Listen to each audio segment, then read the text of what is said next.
Welcome to Zee Business. Young people often think that life insurance is a product one should buy when they get old.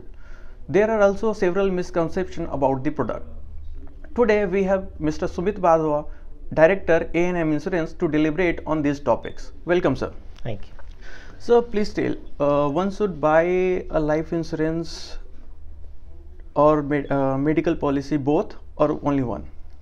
Both the products are different in each space, so you cannot complement against each other as to if life insurance is being taken then you can drop out medical, because both have their own relevance.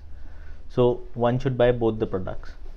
Okay. Because medical expenses are taken care by your health insurance, and life insurance is a contingency plan for your future needs. All right. So one should take both the product at the same time in Absolutely. younger age, or is there any age restriction or any age criteria when one should buy this product? So both the products start from the person is born. So Okay. the early you plan, it's better for you, because the premium cost which you will incur at the time when you are starting the policy at a younger age would be far less than what you will be paying at a later stage. Later stage you do not know what the health condition would be. Mhm. It's better as you start early. As I would say, a basic criteria would be when a child is born, you plan for his education, or once a person starts earning, then he has to take care of the dependence on him and the financial commitments which are banking on him. So one should try and plan it in such a way that life insurance and health insurance both should go hand in hand. Okay. Do you think that government should also make life insurance mandatory as like vehicle insurance? Well, that's a matter of personal choice, but one point would come as an objection as to how much for an individual, because each individual has a different set of requirements. Each individual has different constraints in terms of income. So yes, a criteria can be laid down, but government has done their part. They've made special income tax deduction sections for both the policies, section 80D for health insurance and section 80C for life insurance. Okay. So one would get exemption on the income tax for the premium which they are paying. So it's general notion of the public has become lately for life insurance that it's an expense, or it's a matter of just an obligation. Okay. That some banker has told me, so I have to oblige him. Okay, buy a life insurance. My friend has started working, I'll take a life insurance. Mhm. The need is not assessed as to how much do you need the life insurance for, Okay. what income group you are falling in, what are the kind of commitments you have on your back, what Okay. are how many are the dependents on you, what is the financial backup for the family once the earning hand is not there. So those assessments have to be made, and then life insurance has to be purchased accordingly. Okay. So please tell, what are the misconceptions about the life insurance policy and buying it? As I just said, that life insurance is mainly taken as an obligation these days rather than the need of a customer.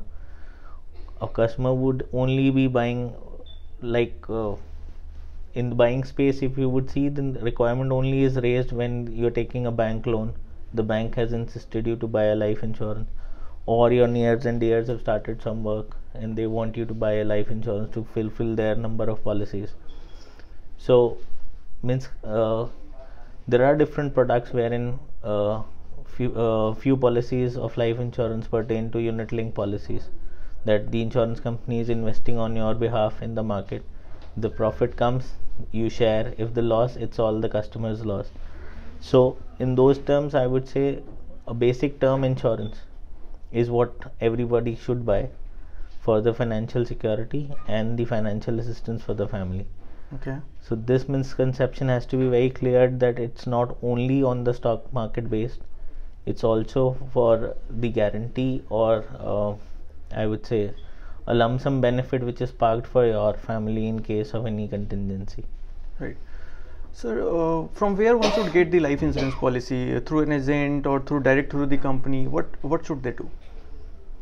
If you want any kind of personal assistance, you feel that you have too many questions to ask from, see, the premium would not vary even if you buy it through an agent or through the company directly. Okay.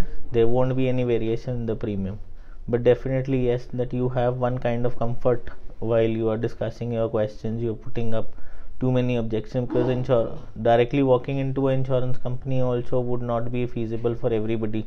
Right. To just go there and buy insurance. They've had different distribution channels from where you can get the information, then decide on your own. We have web platforms wherein you compare the premiums. And now let's say a term insurance. It's a simple basic cover which is covering your life and would only trigger in case of a death of a person or a disablement of a person. So one can compare it online and buy.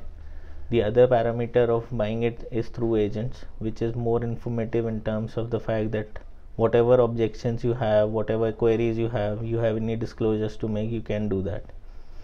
By oversight, you would definitely feel that how many times should I go to the insurance company to ask something, or how many times how do I get the assistance in case of a claim. Right. Or how are the amendments to be made. So I think one like human touch or human interface is very much required, wherein at times you feel that the need of agent is definitely existing and you should buy through an agent. Right. Thank you, sir, for helping us in these suggestions. Right. Keep watching zeebusiness.com for more such stories. Thank you.